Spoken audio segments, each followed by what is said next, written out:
Hello, ನಾನು ಸಿಹಿ. ಇವತ್ತಿನ ವಿಡಿಯೋಗೆ ವೆಲ್ಕಮ್. ನೀವು ತಮ್ನೈಲಲ್ಲಿ ನೋಡಿರೋ ಹಾಗೆ ಇವತ್ತಿನ ವಿಡಿಯೋದಲ್ಲಿ ಒಂದು 5-6 ಸ್ಟೆಪ್ಸ್ನ ನಾನು ನಿಮಗೆ ಹೇಳ್ತೀನಿ. ಖಂಡಿತವಾಗ್ಲೂ ಇದು ಎಫೆಕ್ಟಿವ್. ಬಟ್ ಎಷ್ಟೋ ಜನ ಇದನ್ನು ಮರೀತಾರೆ. ಬಟ್ ಇದು ಮರೆಯೋದ್ರಿಂದನೇ, ಅಂದರೆ ಇಗ್ನೋರ್ ಮಾಡೋದ್ರಿಂದನೇ ಇಷ್ಟೆಲ್ಲ ಪ್ರಾಬ್ಲಮ್ ಆಗುತ್ತೆ. ಫಸ್ಟ್ ಒನ್, ಆಯಿಲಿಂಗ್ ಎಷ್ಟು ಮುಖ್ಯ ಅಂದರೆ, ಈಗ ನಮ್ಮ ಬಾಡಿಗೆ ಹೈಡ್ರೇಟ್ ಆಗೋದು ಎಷ್ಟು ಮುಖ್ಯ, ಹಾಗೆ ಆಯಿಲಿಂಗ್ ಕೂಡ ಮುಖ್ಯ ಅಲ್ವಾ. ನಾನಿಲ್ಲಿ 2 ಟೇಬಲ್ ಸ್ಪೂನ್ ಹರಳೆಣ್ಣೆ ಅಂದರೆ ಕ್ಯಾಸ್ಟರ್ ಆಯಿಲ್ನ ತೊಗೋತಾ ಇದ್ದೀನಿ. ಹರಳೆಣ್ಣೆ ನಾವು ವಾರಕ್ಕೆ 1 ಸಲ ಅಥವಾ 2 ಸಲ ಯೂಸ್ ಮಾಡಬೇಕಾಗುತ್ತೆ. ಜೊತೆಗೆ ನಾನು ಯಾವ ಆಯಿಲ್ನ ಮಿಕ್ಸ್ ಮಾಡ್ತಾ ಇದ್ದೀನಿ ಅಂದರೆ, ನನ್ನ ಫೇವ್ರೆಟ್ ಆಯಿಲು 3 ವರ್ಷದಿಂದ ಯೂಸ್ ಮಾಡ್ತಾ ಇದ್ದೀನಿ. ಆ್ಯಂಡ್ ಇದು ನನ್ನ ಮ್ಯಾಜಿಕ್ ಆಯಿಲ್ ಅಂತಲೇ ಹೇಳ್ಬೋದು. ಇದ್ರದ್ದು ಸಪ್ರೇಟ್ ಒಂದು ವಿಡಿಯೋ ಇದೆ. ನನ್ನ ಹಳೆ ವಿಡಿಯೋದಲ್ಲಿ ನನ್ನ ಆಯಿಲಿಂಗ್ ಡೀಟೇಲ್ಸ್ ಬಗ್ಗೆ ಕೊಟ್ಟಿದ್ದೀನಿ, ಚೆಕ್ ಮಾಡಿ. ಅದ್ರ ಜೊತೆಗೆ ನಾವು ಏನು ಬೇಕಾದರೂ ಮಿಕ್ಸ್ ಮಾಡ್ಬೋದು. ಅಂದರೆ ಇನ್ಸ್ಟೆಂಟಾಗಿ ಬೇಗ ರೆಡಿ ಆಗಲಿಕ್ಕೆ ಆಲೋವೆರಾನ ಮಿಕ್ಸ್ ಮಾಡ್ಕೋಬೋದು, ಇಲ್ಲ ಲೆಮನ್ನ ಮಿಕ್ಸ್ ಮಾಡ್ಕೋಬೋದು. ಇನ್ನು ಕೆಲವೊಂದಿಷ್ಟು ಕ್ವಿಕ್ಕಾಗಿ ನಾವು ರೆಡಿ ಮಾಡ್ಕೋಬೋದು. ಬಟ್ ಆಲೋವೆರಾಯಿಂದ ಏನೆಲ್ಲ ಯೂಸ್ ಇದೆ ಅಂದರೆ, ಇದು ನಮ್ಮ ಹೇರ್ ಗ್ರೋತಿಗೆ ಪ್ರಮೋಟ್ ಮಾಡುತ್ತೆ, ಮತ್ತು ನ್ಯಾಚುರಲ್ ಕಂಡೀಷ್ನರ್ ಆಗಿ ವರ್ಕ್ ಆಗುತ್ತೆ, ಹಾಗೆ ಸ್ಮೂತ್ನಿಂಗ್ ಮಾಡುತ್ತೆ, ಮತ್ತು ಏನಾದರೂ ಸ್ಕ್ಯಾಲ್ಪ್ ಇನ್ಫೆಕ್ಷನ್ಸ್ ಇದ್ದರೆ ತಪ್ಪಿಸುತ್ತೆ. ಇನ್ನು ತುಂಬ ಥರ ಯೂಸಸ್ ಇದೆ. ಇನ್ನು ಲೆಮನ್ ಯೂಸ್ ಮಾಡ್ಕೋಬೋದು. ಇನ್ಸ್ಟೆಂಟಾಗಿ ಯಾವುದಾದ್ರು ಒಂದನ್ನು ಯೂಸ್ ಮಾಡ್ಕೋಬೋದು. ಲೆಮನ್ ಡ್ಯಾಂಡ್ರಫ್ನ ತಪ್ಪಿಸುತ್ತೆ, ಜೊತೆಗೆ ಸ್ಕ್ಯಾಲ್ಪ್ ಇನ್ಫೆಕ್ಷನ್ನ ತಪ್ಪಿಸುತ್ತೆ. ಖಂಡಿತವಾಗ್ಲೂ ಲೆಮನ್ನ ವಾರದಲ್ಲಿ 1 ಸಲ ನಾವು ಯೂಸ್ ಮಾಡಿದ್ರೆ ಡ್ಯಾಂಡ್ರಫ್ ಕಿರಿಕಿರಿಯಿಂದ ನಾವು ದೂರ ಆಗ್ಬೋದು. ನಾನಿಲ್ಲಿ ಜಸ್ಟ್ ಒಂದು 2-3 ಡ್ರಾಪ್ಸ್ ಅಷ್ಟು ಲೆಮನ್ನ ಹಾಕೋತಾ ಇದ್ದೀನಿ ಅಷ್ಟೇ. ಇನ್ನು ಮಿಕ್ಕಿದ್ದೆಲ್ಲ ನಾನು ಆಲೋವೆರಾನೇ ಜಾಸ್ತಿ ಯೂಸ್ ಮಾಡ್ತಾ ಇದ್ದೀನಿ. ಆಲೋವೆರಾ ನನಗೆ ಎಷ್ಟು ಫೇವ್ರೆಟ್ ಆಗಿದೆ ಅಂದರೆ, ಅದು ನನ್ನ ಹೇರ್ ಕೇರ್ ರೋಟೀನಲ್ಲಿ ಒಂಥರ ತುಂಬ ಇಂಪಾರ್ಟೆನ್ಸ್ ಸ್ಥಾನ ಪಡೆದಿದೆ. ನಿಜವಾಗ್ಲೂ ಆಲೋವೆರಾ ಅನ್ನೋದನ್ನು ನಾವು, ಅದು ಕೊಟ್ಟಿರೋ ಗಿಫ್ಟು, ನಾವು ಹೆಲ್ತಿಗಾದರೂ ಯೂಸ್ ಮಾಡ್ಕೋಬೋದು, ಸ್ಕಿನ್ನಿಗಾದರೂ ಯೂಸ್ ಮಾಡ್ಕೋಬೋದು, ಹೇರ್ ಕೇರಿಗಾದರೂ ಯೂಸ್ ಮಾಡ್ಕೋಬೋದು. ಇಲ್ಲಿ ಒಂದು 2 ಸ್ಪೂನ್ ಆಗೋಷ್ಟು ಆಲೋವೆರಾನ ಮಿಕ್ಸ್ ಮಾಡ್ಕೋತಾ ಇದ್ದೀನಿ. ನಾನು ಕಂಪ್ಲೀಟ್ ಮಿಕ್ಸ್ ಮಾಡ್ಕೋತಾ ಇದ್ದೀವಿ. ಯಾಕಂದರೆ ಆಲೋವೆರಾ ಸ್ವಲ್ಪ ಜೆಲ್ಲಿ ಟೈಪ್ ಇರುತ್ತೆ, ಲೋಳೆ ಟೈಪ್ ಇರುತ್ತಲ್ಲ, ಹಾಗೆ ಹರಳೆಣ್ಣೆ ತಿಕ್ಕಾಗಿರುತ್ತೆ. ಹಾಗಾಗಿ ಅವೆರಡೂ ಕೂಡ ಒಂದು ಕನ್ಸಿಸ್ಟೆನ್ಸಿ ಬರೋವರೆಗೂ ನಾವು ಮಿಕ್ಸ್ ಮಾಡ್ಕೋಬೇಕು. ನೆಕ್ಸ್ಟ್ ಸ್ಟೆಪ್ಪು, ಆಯಿಲಿಂಗ್ ಮಾಡೋದಕ್ಕಿಂತ ಮುಂಚೆ ನಾವು ಕೂದಲಲ್ಲಿರೋ ಸಿಕ್ಕನ್ನ ತೆಗಿಬೇಕು. ಒಂದು ಸಲ ಸಿಕ್ಕನ್ನ ತೆಗೆದು ಆಯಿಲ್ ಹಚ್ಚಿ ನೋಡಿ, ಒಂದು ಸಲ ಹಾಗೆ ಹಚ್ಚಿ ನೋಡಿ, ಏರ್ ಫಾಲ್ ಎಷ್ಟು ಆಗುತ್ತೆ ಅನ್ನೋದು ನಿಮಗೆ ಗೊತ್ತಾಗುತ್ತೆ. ನಾನಿಲ್ಲಿ ನನ್ನ ಕೈಯಿಂದನೇ ಆಲ್ಮೋಸ್ಟ್ ಸಿಕ್ಕನ್ನೆಲ್ಲ ತೆಗೆದು ನಂತರ ಆಯಿಲಿಂಗ್ ಮಾಡ್ತೀನಿ. ನೆಕ್ಸ್ಟು ನಿಮ್ಮ ಆಯಿಲಿಂಗ್ ರೋಟೀನಲ್ಲಿ ಇದನ್ನೊಂದು ಸಲ ಫಾಲೋ ಮಾಡಿ. ಒಂದು ಸ್ವಲ್ಪ ಸಿಕ್ ತೆಗೆದು ಆಯಿಲ್ನ ಹಚ್ಚಕ್ಕೆ ಟ್ರೈ ಮಾಡಿ. ಅದಾದಮೇಲೆ ನಾವು ಆಯಿಲ್ನ ಸ್ಕ್ಯಾಲ್ಪಿಗೆ ಹಾಕಬೇಕಾಗುತ್ತೆ. ಖಾಲಿ ನಾವು ಕೈಯಿಂದ ತೊಗೊಂಡು ಸ್ಕ್ಯಾಲ್ಪು ಅಥವಾ ಕೂದಲಿಗೆ ಹಾಕಿದ್ರೆ ಅದು ಸ್ಕ್ಯಾಲ್ಪಿಗೆ ಹೋಗಿರಲ್ಲ, ಆಲ್ಮೋಸ್ಟ್ ಕೂದಲಲ್ಲೇ ಅದು ಸ್ಟಿಕ್ ಆಗಿರುತ್ತೆ. ಹಾಗಾಗಿ ಈ ಥರ ಪೋರ್ಷನ್ ಮಾಡಿಕೊಂಡು ನಾವು ಹಚ್ಚಿದ್ರೆ, ಅದು ನಾವೇನು ಆಯಿಲ್ನ ಅಪ್ಲೈ ಮಾಡ್ತೀವಿ ಅದು ಸ್ಕ್ಯಾಲ್ಪಿಗೆ ಹೋಗುತ್ತೆ ಅನ್ನೋದು ನನ್ನ ಅಭಿಪ್ರಾಯ ಅಲ್ಲ. ಸ್ಕ್ಯಾಲ್ಪ್ ಥೆರಪಿ, ಸ್ಕ್ಯಾಲ್ಪ್ನ ನಾವು ಎಷ್ಟು ಆರೋಗ್ಯವಾಗಿ ಇಟ್ಕೋತೀವಿ, ಅದನ್ನು ಎಷ್ಟು ಕೇರ್ ಮಾಡ್ತೀವಿ, ಅದ್ರ ಮೇಲೆ ನಮ್ಮ ಕಂಪ್ಲೀಟ್ ಒಂದು ಹೇರ್ ಜರ್ನಿ ಡಿಪೆಂಡ್ ಆಗಿರುತ್ತೆ. ನಾನಿಲ್ಲಿ ಫುಲ್ಲು ಸ್ಕ್ಯಾಲ್ಪಿಗೆ ಪೋರ್ಷನ್ ಮಾಡಿನೇ ಹಚ್ತಾ ಇದ್ದೀನಿ. ಅಂದರೆ ಶಾರ್ಟ್ ವಿಡಿಯೋ ಹಾಕ್ತಾ ಇದ್ದೀನಿ, ಲೆಂತ್ ಆದರೆ ಚೆನ್ನಾಗಿರಲ್ಲ ಅಂತ.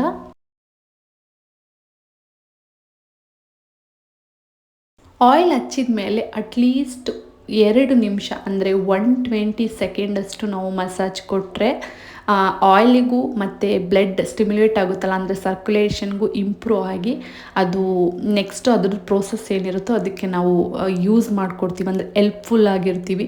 ಮೇ ಬಿ ಅದು ಗ್ರೋ ಆಗಲಿಕ್ಕೋ, ಅಥವಾ ಏನು ಹೇರ್ ತಿಕ್ಕಾಗಲಿಕ್ಕೋ, ಅಥವಾ ವಾಲ್ಯೂಮ್ ಇಂಪ್ರೂವ್ ಮಾಡಲಿಕ್ಕೋ ಸಹಾಯ ಮಾಡಿಕೊಟ್ಟಂಗೆ ಆಗುತ್ತೆ.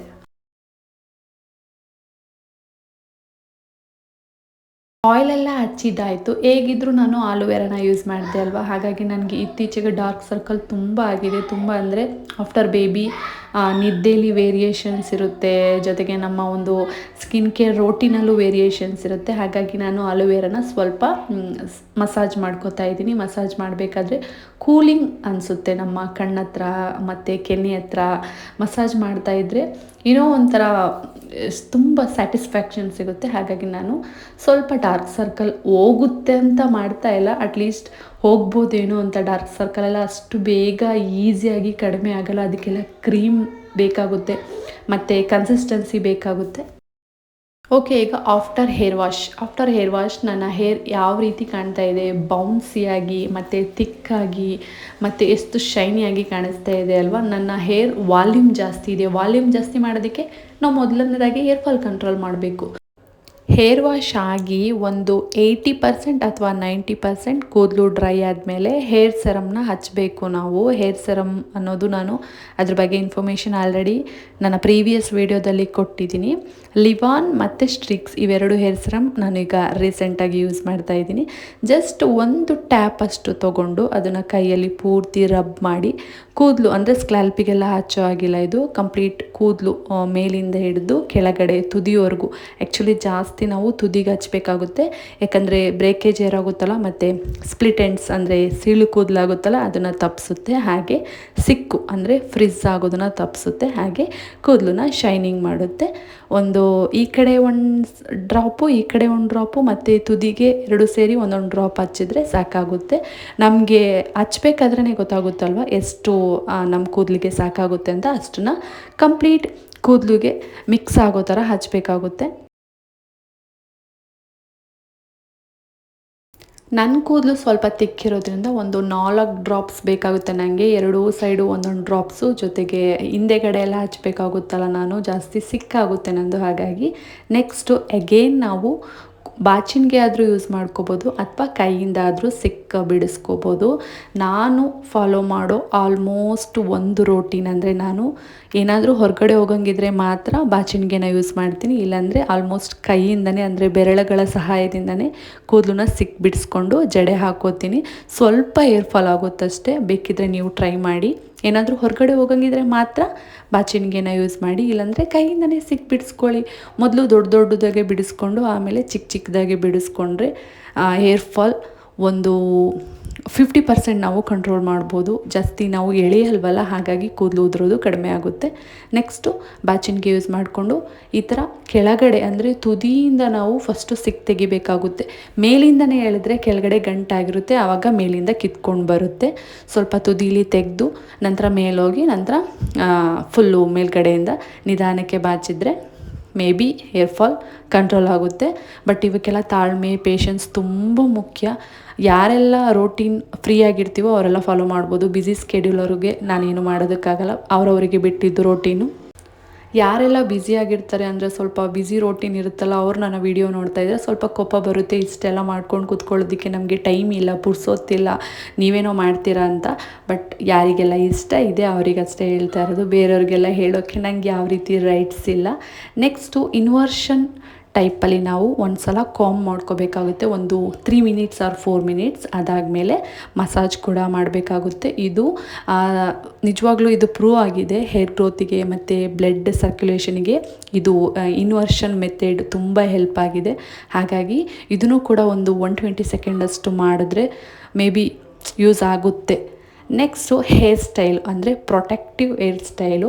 ನಾನು ಆಲ್ಮೋಸ್ಟು ಹೇಳಿರ್ತೀನಿ, ತುಂಬ ವಿಡಿಯೋದಲ್ಲಿ ಹೇಳಿರ್ತೀನಿ, ಈ ವಿಡಿಯೋದಲ್ಲೂ ಅದನ್ನೇ ಹೇಳ್ತಾ ಇದ್ದೀನಿ. ಪ್ರೊಟೆಕ್ಟಿವ್ ಹೇರ್ ಸ್ಟೈಲ್ ಅಂದರೆ ಕೂದಲನ್ನ ಎಣ್ದಿರಬೇಕು. ಯಾವುದೇ ರೀತಿ ಟ್ಯಾಂಗಿ ಆಗೋಲ್ಲ, ಫ್ರಿಜ್ ಆಗೋಲ್ಲ, ಮತ್ತು ಜಾಸ್ತಿ ಪೊಲ್ಯೂಷನಿಗೆ ಹೇರಿಗೆ ನಮ್ಮ ಒಂದು ಹೇರ್ ಏನೂ ಆಗಲ್ಲ ಅಂದ್ಕೊತೀನಿ. ಯಾವುದಕ್ಕೂ ಸಿಕ್ಕಾಕೊಳ್ಳೋದಾಗಲಿ ಇನ್ನೊಂದಾಗಲಿ ಅದೆಲ್ಲ ಕಡಿಮೆ. ಕೂದಲು ಬಿಟ್ಟಾಗ ಆಗೋ ಪ್ರಾಬ್ಲಮ್ಮು, ಕೂದಲು ಎಣ್ದಿದಾಗ ಆಗೋ ಪ್ರಾಬ್ಲಮ್ಮು ತುಂಬ ಕಡಿಮೆ. ಇದು ನನ್ನ ರೆಗ್ಯುಲರ್ ಹೇರ್ ಸ್ಟೈಲ್ ಅಂದರೆ ಪ್ರೊಟೆಕ್ಟಿವ್ ಹೇರ್ ಸ್ಟೈಲ್. ಕೂದಲು ಬ್ರೈಡ್ ಮಾಡಿ ಅಂದರೆ ಎಣ್ದಿರೋದು ನನ್ನ favourite hair style and helpful ಆಗುತ್ತೆ. ಕೂದಲು ಉದುರೋದು ಕಡಿಮೆ ಆಗುತ್ತೆ ಇದರಿಂದ. ನೆಕ್ಸ್ಟು ಫೈನಲ್ ನೈಟ್ ಕೇರ್ಗೆ ಬಂದುಬಿಡೋಣ. ನೈಟ್ ಕೇರಲ್ಲಿ ಒಬ್ಬೊಬ್ಬರು ಹೇರ್ ಬಿಟ್ಟು ಮಲಗೋ ಅಭ್ಯಾಸ ಇರುತ್ತೆ, ಅಥವಾ ಹೇರ್ ವೆಟ್ಟಿದ್ದಾಗ ಮಲಗೋ ಅಭ್ಯಾಸ ಇರುತ್ತೆ, ಅಥವಾ ಕೂದಲಿಗೆ ಎಣ್ದಿರ್ತಾರೆ, ಅಥವಾ ಏನಾದರೂ ಹೇರ್ ಸ್ಟೈಲ್ ಮಾಡಿದರೆ ಅದೇ ಹೇರ್ ಸ್ಟೈಲಲ್ಲೇ ಮಲಗೋ ಅಭ್ಯಾಸ ಇರುತ್ತೆ. ಬಟ್ ಇದನ್ನು ಕಡಿಮೆ ಮಾಡಿದಷ್ಟು ನಮಗೆ ಯೂಸ್ಫುಲ್ಲು. ನಾನಿಲ್ಲಿ ನೈಟ್ ಕ್ರೀಮ್ನ ಹಚ್ತಾ ಇದ್ದೀನಿ. ಹೇರ್ಗೆ ಕ್ರೀಮ್ಸ್ ಸಹ ಇದ್ದಾವೆ. ಇದು ಕೂಡ ಹೇರ್ನ ಮಾಯ್ಶ್ಚರೈಸ್ ಆಗಿ ಇಟ್ಟಿರುತ್ತೆ, ಹಾಗೆ ಸ್ಪ್ಲಿಟ್ ಎಂಡ್ಸ್ನ ಕಡಿಮೆ ಮಾಡುತ್ತೆ, ಹಾಗೆ ಫ್ರಿಜ್ಜಿನೂ ಕಡಿಮೆ ಮಾಡುತ್ತೆ. ನೈಟ್ ಕ್ರೀಮು ನೈಟ್ ಹಚ್ಚಿ ಮಲ್ಗೋದು, ಯಾವುದೇ ರೀತಿ ಹೇರ್ ವಾಶ್ ಮಾಡೋ ಅವಶ್ಯಕತೆ ಇರಲ್ಲ. ನಾರ್ಮಲ್ ಹಚ್ಚಿ ಬಿಡೋದಷ್ಟೇ ಆ್ಯಸ್ ಯೂಶಲಿ ಇರುತ್ತೆ. ಅದನ್ನು ಹಚ್ಚಿ ನಿಮಗೆ ಬೇಕು ಅಂದರೆ ಹೇರ್ ಸೆರಮ್ನು ಕೂಡ ಹಚ್ಕೋಬೋದು. ಎರಡರಲ್ಲಿ ಯಾವುದಾದ್ರೂ ಒಂದು ಇಲ್ಲ ಎರಡು ಕೂಡ ಹಚ್ತೀವಿ ಅಂದರೆ ಸ್ವಲ್ಪ ಸ್ವಲ್ಪ ಹಚ್ಬೋದು. ಅದಾದಮೇಲೆ ಅಗೇನ್ ಒಂದು 2 ಮಿನಿಟ್ಸ್ ಮಸಾಜ್, ಇನ್ವರ್ಷನ್ ಮೆಥಡ್. ಹಾಗೆ ಕೂದಲು ಮೇಲೆತ್ತಿ ಮಸಾಜ್. ನಮಗೆ ಯಾವ ಈಸಿಯಾಗಿರುತ್ತೆ, ಕಂಫರ್ಟಬಲ್ ಆಗಿರುತ್ತೆ. ಆ ರೀತಿ ಮಸಾಜ್ ಮಾಡಿಕೊಟ್ರೆ ಓಕೆ. ಬಟ್ ಇನ್ವರ್ಷನ್ ಮಸಾಜ್ನ ಮಾತ್ರ ಸ್ವಲ್ಪ ಹೊತ್ತಾದರೂ ಮಾಡಿ, ಒಂದು 60 ಸೆಕೆಂಡ್ಸ್ ಆದರೂ ಮಾಡಬೇಕಾಗುತ್ತೆ. ನಾನು ಮಾಡ್ತೀನಿ. Next again protective hair style. Again ನಾನು ಸಿರಮ್ನೆಲ್ಲ ಹಚ್ಚಿ ಮತ್ತು ನೈಟ್ ಕ್ರೀಮ್ ಇರುತ್ತಲ್ಲ ಅದನ್ನು ಡೈಲಿ ಏನು ಯೂಸ್ ಮಾಡಲ್ಲ. ಆಯಿಲ್ ಹಾಕ್ದಾಗೆಲ್ಲ ಹೇರ್ ಸಿರಮ್ನ ಹಚ್ಚೋ ಅವಶ್ಯಕತೆ ಇಲ್ಲ, ಜೊತೆಗೆ ಕ್ರೀಮ್ನ ಹಚ್ಚೋ ಅವಶ್ಯಕತೆಯೂ ಇರಲ್ಲ. ಜಸ್ಟ್ ಯಾವಾಗೆಲ್ಲ ನಾವು ಹೇರ್ ವಾಶ್ ಮಾಡಿರ್ತೀವಿ ಅಂದರೆ ಹೇರ್ ಡ್ರೈ ಆಗಿರುತ್ತೆ ಆವಾಗ ಹಚ್ಚಿದರೆ ಸಾಕು. ಅಗೇನ್ ಈ ಥರ ಫುಲ್ಲು ಕೂದಲನ್ನ ಎಣಿದು ಮಡಚಿ ಹಾಕ್ತೀನಿ. ಬಟ್ ಈಗ ನನ್ನ ಹೇರ್ ತುಂಬ ತಿಕ್ಕಾಗಿರೋದ್ರಿಂದ ನನಗೆ ಇದು ಸ್ವಲ್ಪ ಕಷ್ಟ ಆಗುತ್ತೆ. ಅಷ್ಟಾಗಿ ನಾನು ಮಡಚಿ ಹಾಕೋಲ್ಲ, ಕೂದಲು ಲಾಂಗ್ ಆದಮೇಲೆ ಹಾಕ್ತೀನಿ. ಈಗ ಇದೇ ರೀತಿ ಹಾಕಿರ್ತೀನಿ. ಮತ್ತು ನಂದು ಫುಡ್ ರೋಟೀನ್ ಬಗ್ಗೆನೂ ಒಂದು 2 ದಿನದ ಕಂಪ್ಲೀಟ್ ವ್ಲಾಗ್ ಮಾಡಿ ಹಾಕೋಣ ಅಂತ ಇದ್ದೀನಿ. ಹಾಗೆ ಇನ್ನಷ್ಟು ಹಬ್ಬದ ವ್ಲಾಗ್ನೂ ಹಾಕೋಣ ಅಂತಿದ್ದೀನಿ. ಹಾಗೆ ಇವೆಲ್ಲ ಪ್ರಾಡಕ್ಟ್ ಟ್ಯಾಗ್ ಮಾಡಿರ್ತೀನಿ, ಬೇಕು ಅಂದರೆ ತೊಗೊಳ್ಳಿ.